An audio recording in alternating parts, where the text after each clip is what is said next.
The Spear, the Nautilus and the Zombie Horse are the latest additions to Minecraft, whilst penguins, more biomes, an end update and much more might be added to Minecraft in the near future. What is confirmed, what is pure speculation, and exactly when can we expect to see the new features added to the game? Good on, my name is MagentaLewi and welcome to another Minecraft video. If you enjoy Minecraft update videos, Minecraft predictions, and fun gaming videos, subscribing to my channel is the perfect way to only get the news worth knowing, whilst also having a laugh, and it also helps a small YouTuber grow. Before we start covering the actual future of Minecraft, let's first talk about how Mojang release new updates for the game, as that is quite important for the future updates. If you want to skip that and go straight to the future, go to this time of the video. Mojang has gone from the yearly big updates to releasing smaller game drops sprinkled throughout the year. This was actually also the format from the game's start in 2009 to 2016, and even after that only 2017, 18, 20, 21 and 22 had a single big update, while 2019 had two smaller ones. Anyways, after the relatively big Trails and Tales in 2023, we got Bats and Pots in 10.3 as well, and then another game drop as part of the same 1.20 cycle in early 2024. Then Tricky Trials introduced 1.21, and we've been expanding that edition of Minecraft ever since with 6 whole game drops. Looking back, I have no clue why Tricky Trials was the update that changed the version number, because it wasn't really that big compared to the game drops, was it? So understandably, Mojang now wants to change the version numbering and remove all confusion by just making game drops to keep an update schedule that is easy to follow, that lets them consistently give us content, keep us invested, and get feedback through development. If you really love the one big update a year system, this is of course very sad for you. But looking at the amount of content we've gotten throughout the last years, it hasn't necessarily been a downgrade.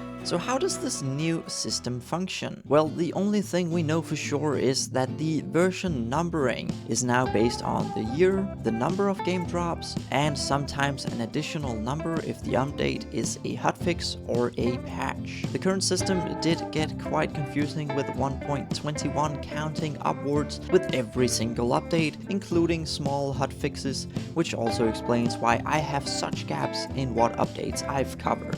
As an example, Mojang released an overview of what the 2025 releases would have been called, and this both simplifies and confuses a little bit. 1.21.5 would have been 25.1, as it is the first game drop of 2025. 1.21.6 then follows next as 25.2, and then 1.21.7 and 1.21.8 is named 25.2.1 and 25.2.2 as they are hotfixes.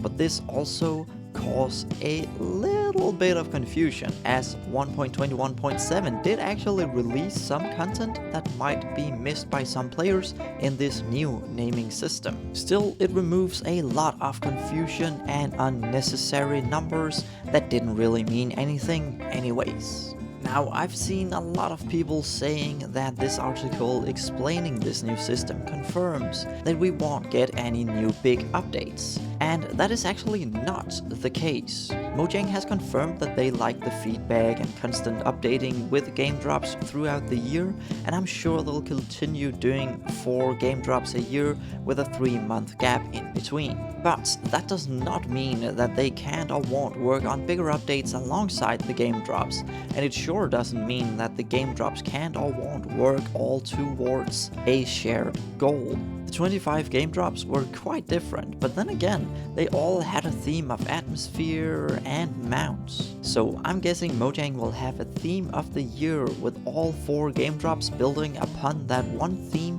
making a specific biome or part of the game really epic by the end of the year. And that's what we'll talk about today. What will Mojang update and how will they most likely do it? So let's take a look at all the things that might be added to the game in the future of Minecraft. There is one update that the whole Minecraft community is asking for and pretty much demanding at this point. And I will talk about that one later in the video, but I doubt Mojang will do it as early as 2026. The combined theme of 2026 is going to be blazing biome battles, an update of the warm biomes, and combat. This update cycle will include features teased in earlier biome votes, earlier teased and mentioned mobs, the best features of the combat tests, and a few other epic features. 26.1 Dangerous Deserts. This game drop will obviously give the desert an actual update as it deserves, instead of slowly adding new small features to it over the course of multiple game drops. This will first of all finally add the teased features of the desert update from the biome vote in 2018, that being Oasis, palm trees, and meerkats. Small patches of the beautiful light blue water with a few palm trees surrounding it would be such a great addition to this barren biome and add a unique wood type from an otherwise woodless biome.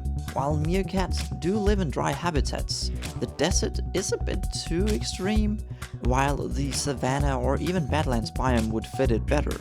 So I'd say these meerkats should spawn near either the new oasis or at least in the patches of dry grass, signaling that it isn't completely dried up. Or maybe they would just spawn in savannas and badlands as well. This would also be the perfect game drop to reintroduce another ancient mob, the Great Hunger from the 2017 mob vote. Imagine walking through the barren desert and then either unknowingly stepping on this huge mouth trapping you, or walking to a pit of sand with this little buddy sitting in the middle. Going down the slope could be certain death, but maybe it's worth it for the loot under the creature or from the creature itself. How cute could it be to also tame this little guy? For years I've wanted a way to get rid of unwanted items, and having this little hungry guy eating your trash would be so fun.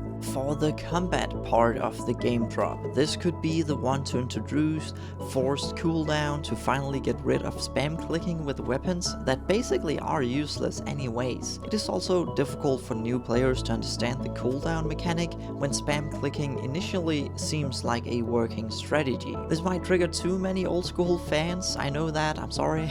But then maybe adding the double cooldown for longer reach would make head-on fights more strategic and interesting to watch. This could also be the update to introduce the experimental weapon changes of swords and axes. Swords would have a higher reach and faster DPS than axes, but axes would now finally be considered an actual weapon that could be enchanted with fire aspect, knockback, looting, and maybe even sweeping edge. Alternatively, this could be the perfect time to add battle axes for these enchantments and stats, and then the regular axe could be reverted into a tool for wood and not battle.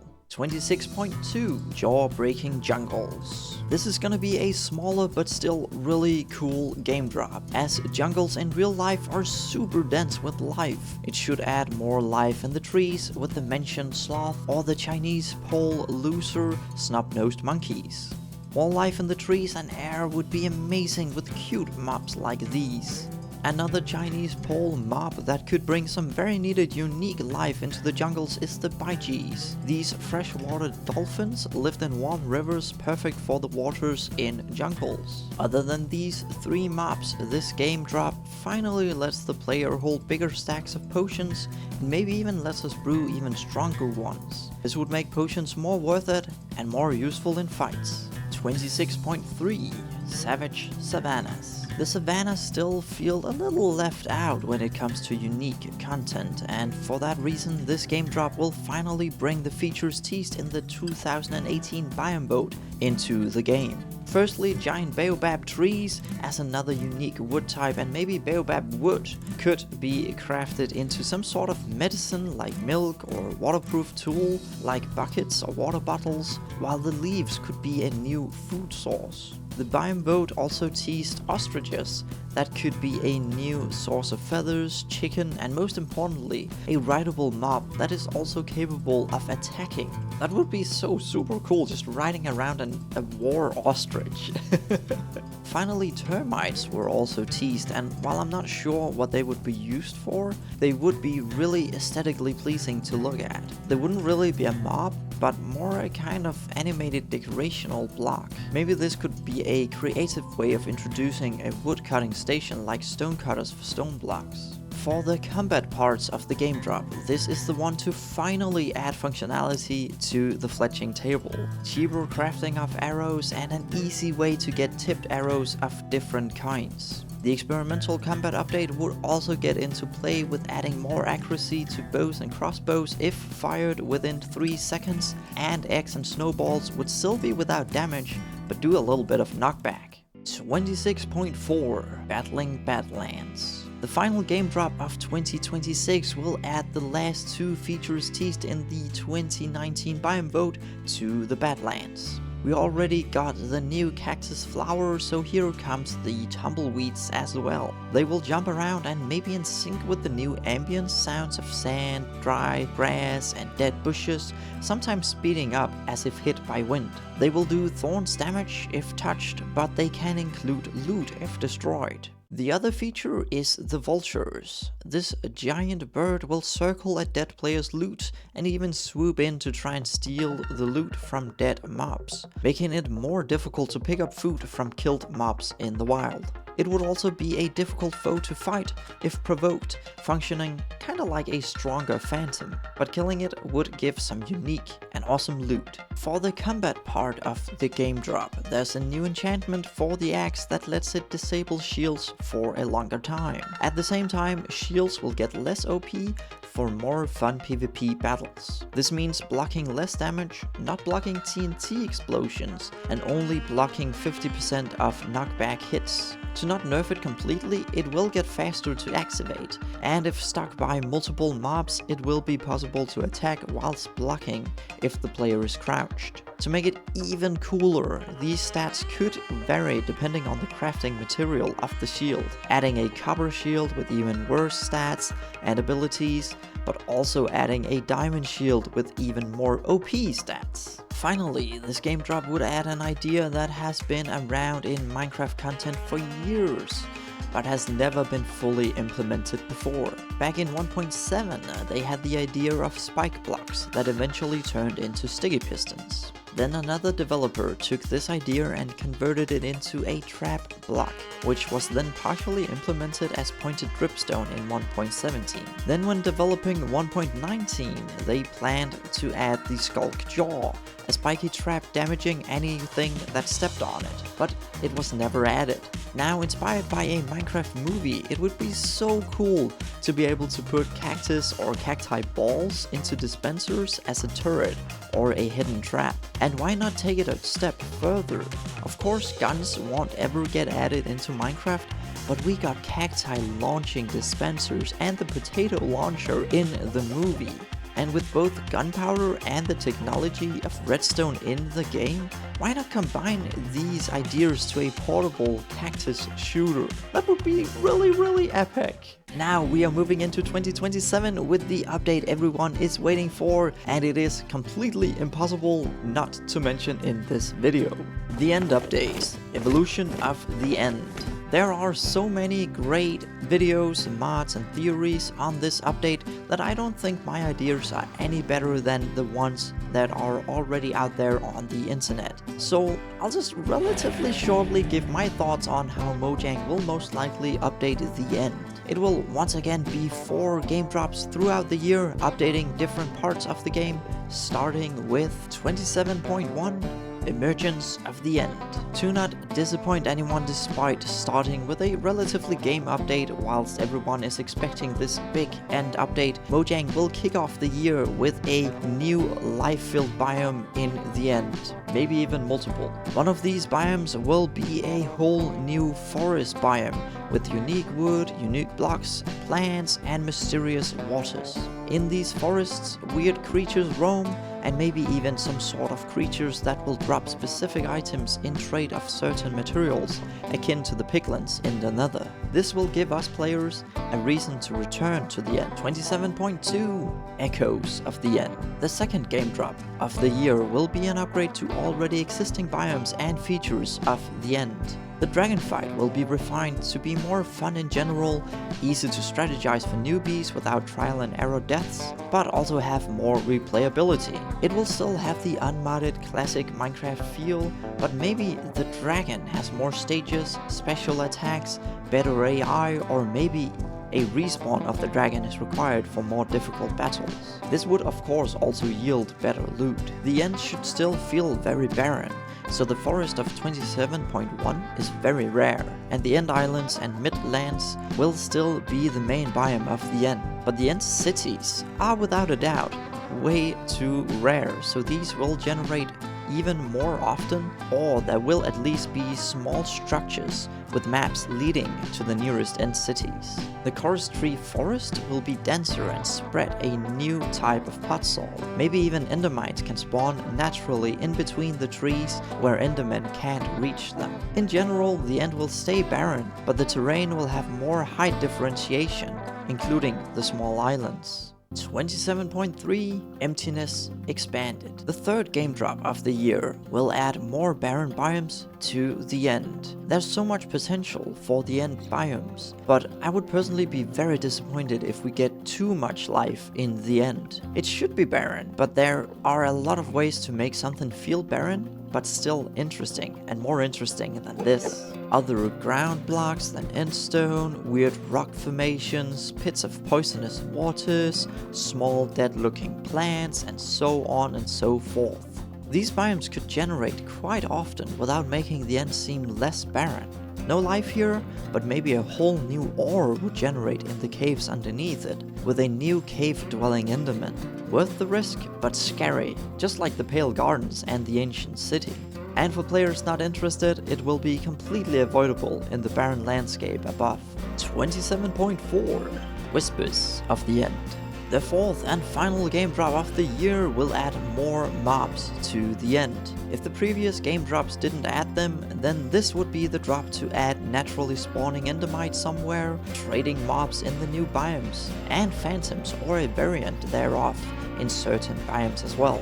Maybe an intelligent mob to guard the End cities, because somebody must have built these, right? Like the Nether has gold-craving pigs, could the End have diamond-craving sheep pirates that attack the player if not being paid for entrance to the cities? Maybe we'll also see a variant of the Endermen, or maybe some unique non-hostile mobs that roam the barren lands in search of food. Now 2028 could go in two different directions. I personally really hope that we'll at some point get a whole year dedicated to the Deep Dark. The ancient cities themselves need to become more worth entering, and of course the still mysterious reinforced deep slate needs a purpose, or the very least an explanation. Like, why are they unmovable and indestructible? Why are they placed in a circle like this? Why waste such a cool block design for basically nothing? At some point we will definitely see a new dimension through a portal created between these blocks, but it's probably not after a year of rehauling the End. It's gonna be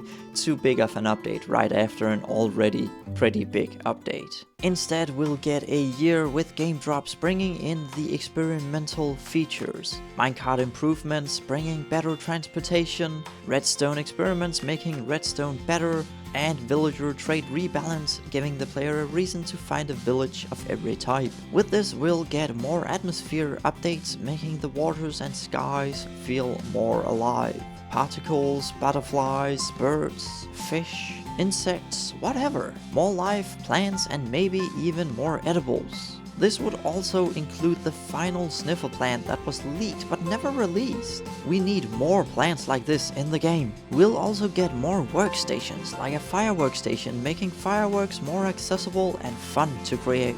Most importantly, this year of game drops would add more life to the barren stony shores with the penguins, beaches with crab, windswept biomes with the white-lipped deer from the Chinese pole, sunflower plains with the moo bloom, caves with the glare, rascal and tough golem, snowy plains and taigas with the illusioner, ice spikes with the isolager, the deep frozen oceans with the barnacle, and the nether fortresses with the wildfire. Some of these might be a stretch, but it was very easy to match boring and barren biomes with some of the awesome mobs that lost in earlier mob votes, and I think all of them could add something unique and useful to the game if implemented correctly. Finally, I want to mention a scrapped feature that I refused to let go of. Back in 1.19, when goat horns were added, they also shortly added copper horns. Goat horns infused with copper that would play short but longer musical bits than normal goat horns. They could be played in 3 different ways with a variant for each variant of goat horn, giving the player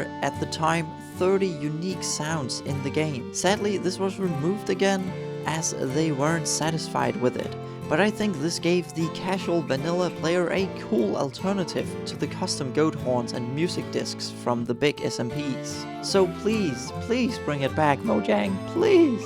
And with that, I hope you found this video informative, useful, or maybe just fun to watch. If you did, then please do leave a like and maybe even subscribe if you haven't done that already. Check out the description where you'll find links to my socials, my Patreon, my Discord, and my second channel. With all that out of the way, thank you so much for watching, and I'll see you all next time.